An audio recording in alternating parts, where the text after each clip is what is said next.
নমস্কার বন্ধুরা, আমি আবার আমার ইউটিউব চ্যানেলে আজকে আপনাদের সামনে উপস্থিত হয়েছি। আবহাওয়াটা কেমন? আবহাওয়াটা বেশ মনোরম, কিন্তু খুব স্বস্তিদায়ক নয়। শীতটা চলে যাবে করছে, আর গরমটা পড়বে। এই সময় কিন্তু নানান রোগের প্রাদুর্ভাব হয়। অবশ্যই একটু সতর্ক থাকবেন। ভাইরাস ঘটিত রোগ তো আমাদের চারপাশে ছড়াচ্ছেই, আবার যুক্ত হচ্ছে মশাবাহিত রোগ। ফাইলেরিয়া রোগ কিন্তু ইতিমধ্যে ছড়িয়ে পড়েছে কিছু জায়গাতে। আর এত মশার উদ্ভব এখন ঘটছে, বিশেষ করে যখন বিকেল থেকে সন্ধে হতে যাচ্ছে, সেই সময় একদম ঝাঁকে মশা এসে ঘরে ঢুকছে। বেশ কিছুক্ষণ তারা কিন্তু উৎপাত করে। তো এই মশার আক্রমণের হাত থেকে আমাদের সবাইকে নিজেদেরকে সুরক্ষিত রাখতে হবে, নইলে নানান রকম রোগের শিকার হয়ে যাব আমরা। সেটা অত্যন্ত ক্ষতিকর। এবার আমি একটা বিষয়ের আলোচনাতে আসতে চাই। সেটি হচ্ছে প্রতিযোগিতামূলক পরীক্ষা। বন্ধুরা, আমি নিজেও একজন পরীক্ষার্থী। বয়সের বিচারে খুব বেশি পরীক্ষাতে আমি বসতে পারবো না।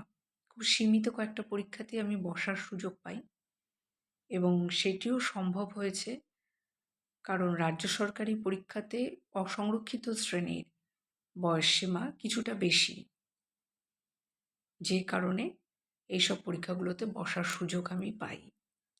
একটা দুটো পরীক্ষাতে, খুব বেশি নয়।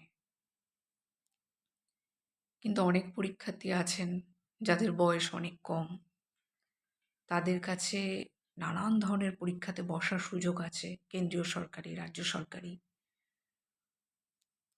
এবং নিশ্চয়ই তারা সেগুলোতে বসেন। তো এক্ষেত্রে প্রতিযোগিতামূলক পরীক্ষা দেওয়ার আমার দীর্ঘ অভিজ্ঞতা আছে। যখন আমারও বয়স কম ছিল, আমি প্রতিযোগিতামূলক পরীক্ষাতে অবতীর্ণ হয়েছি, অনেক রকম প্রতিযোগিতামূলক পরীক্ষা। তো সেক্ষেত্রে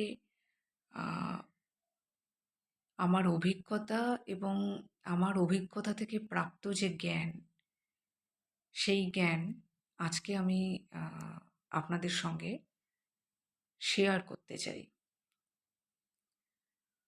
আমি যখন গ্র্যাজুয়েশনের পরে প্রতিযোগিতামূলক পরীক্ষাতে অবতীর্ণ হতে শুরু করি, আমি তখন থেকে টিউশনি করতাম।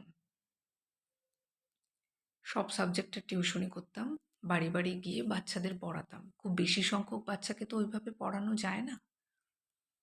প্রথমে একজন, তারপর দুজন, এইভাবে বাড়ি গিয়ে আমি সব সাবজেক্ট পড়ানোর দায়িত্বটা নিয়েছিলাম। সেক্ষেত্রে বেশ অভিজ্ঞতা আমার হয়েছে।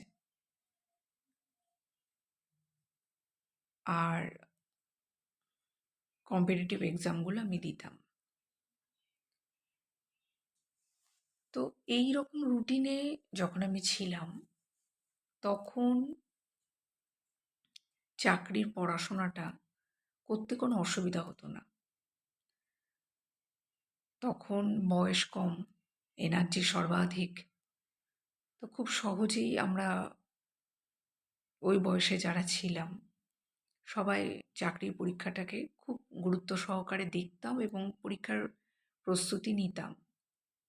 আর বাড়িতে থাকাকালীন ঘরের কাজকর্মেও সহযোগিতা করতাম। কারণ আমি নিজে মনে করি গ্র্যাজুয়েশন কমপ্লিট হয়ে যাওয়া মানে ফর্মাল এডুকেশন মোটামুটি শেষ। এই সময় আমরা ঘরে অনেকটা থাকার সময় পাই।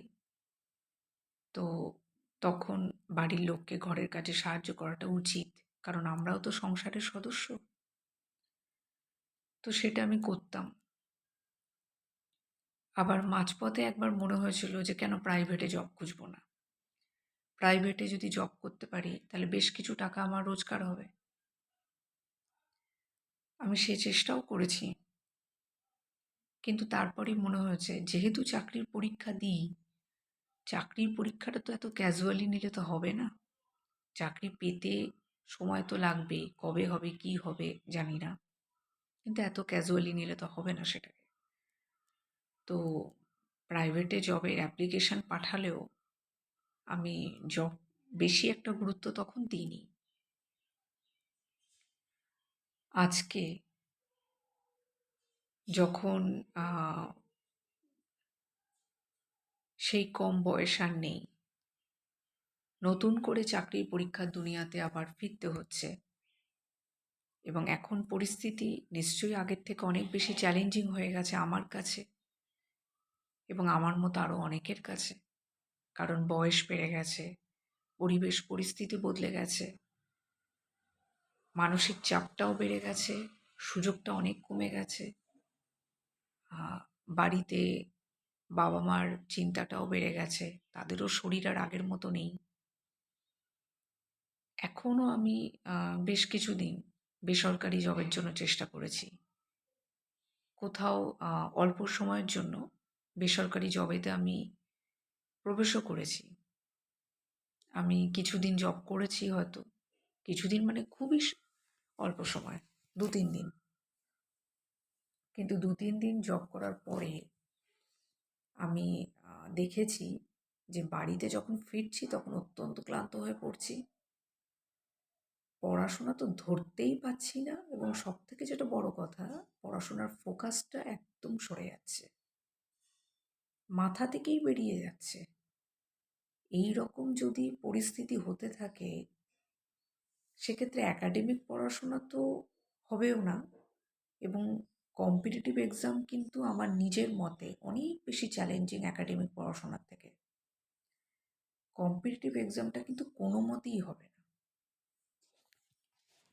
একাডেমিক পড়াশোনাতে তাও কিছু নির্দিষ্ট প্রশ্ন থাকে, সেই প্রশ্নের উত্তরগুলো তৈরি করলে আপনার কিছুটা সুবিধা হয়, কিন্তু কম্পিটিটিভ এক্সামে কিন্তু ওইভাবে কোনো ধরাবাঁধা কিছু থাকে না। কী প্রশ্ন আসতে পারে কোনো আইডিয়া করা যায় না, যা ইচ্ছে আসতে পারে। একটা সিলেবাস নিশ্চয়ই দেওয়া থাকে, কিন্তু এই ধরনের প্রশ্নই আসবে এরকম কিছু বলা যায় না। তো সেক্ষেত্রে আমার অভিজ্ঞতা যেটা হয়েছে যে শরীরের ক্লান্তি, মাথা থেকে পুরোপুরি বেরিয়ে যাচ্ছে পড়াশোনাটা, আর বই ধরারই সময় পাওয়া যাচ্ছে না। একদিন কি দুদিন ছুটি থাকছে, সেই দিন এতদিনের গ্যাপটা কি সেই একদিনে পূরণ করা যায়? কখনোই যায় না। এক সপ্তাহ ধরে কিছু পড়তে পারলাম না, একদিনে গিয়ে কি পূরণ করব সে গ্যাপটা? আমার এরকম খুব শর্ট টাইমের জন্য আমি 2 জায়গায় কাজে ঢুকেছিলাম। 2 জায়গা না বলে 3 জায়গা বলা ভালো। 3 জায়গাতেই আমার একই অভিজ্ঞতা হয়েছে। মাঝখানে এক জায়গায় আমি 1 মাস মতো কাজ করেছিলাম। পুরো 1 মাস করতে পারিনি, 15 দিন মতো কাজ করেছিলাম। তো আমার অভিজ্ঞতা হয়েছে, এবং অভিজ্ঞতাটা এটাই।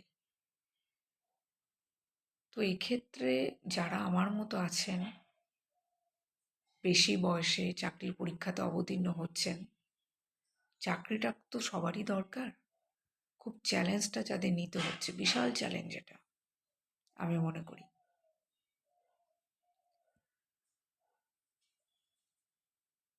সেক্ষেত্রে আমি বলবো যে একটু কষ্ট করে নিজের হাত খরচাটা সীমিত রাখতে। কারণ আমাদের হাত খরচাটা যদি বেড়ে যায়, তখনই আমাদের প্রাইভেটে জবের জন্য বেশি ছুটতে হয়, বিভিন্ন কাজ করার জন্য ছুটতে হয়। তো সেই হেতু প্রাইভেটে জবের পেছনে খুব বেশি ছোটাছুটি না করাই ভালো। কিছু মানুষ আছেন যারা সংসারী, সংসারের খরচা তাদের বইতে হয়, তো সেক্ষেত্রে তাদের করতেই হবে। কিছু পরিবারে আর্থিক অনটনটা থাকে, সেক্ষেত্রে তাদের সাহায্য করার কেউ নেই, সেক্ষেত্রে করতে হয়, আমি জানি। তারা বাধ্য করতে, এবং তাদের যথেষ্ট অসুবিধার মধ্যেও করতে হবে। কিন্তু যদি এতটা অসুবিধা তৈরি না হয়, অর্থাৎ যাদের ক্ষেত্রে এতটা চাপ না থাকে, তারা অন্তত কম্পিটিটিভ এক্সামটাকে সিরিয়াসলি নিন। কারণ আমরা তো কেউই জানি না কি হবে কি হবে না। আমরা শুধু চেষ্টা করতে পারি। চেষ্টার ফলটা মিঠে হবে না তেতো হবে সেটা আমরা কেউ বলতে পারি না। আর এমনিতেই বেশি বয়সে চেষ্টা করাটা প্রচণ্ড চ্যালেঞ্জের। সাফল্য পাওয়াটা আরও অনেক কঠিন কাজ। তো আমাদের প্রচেষ্টাটা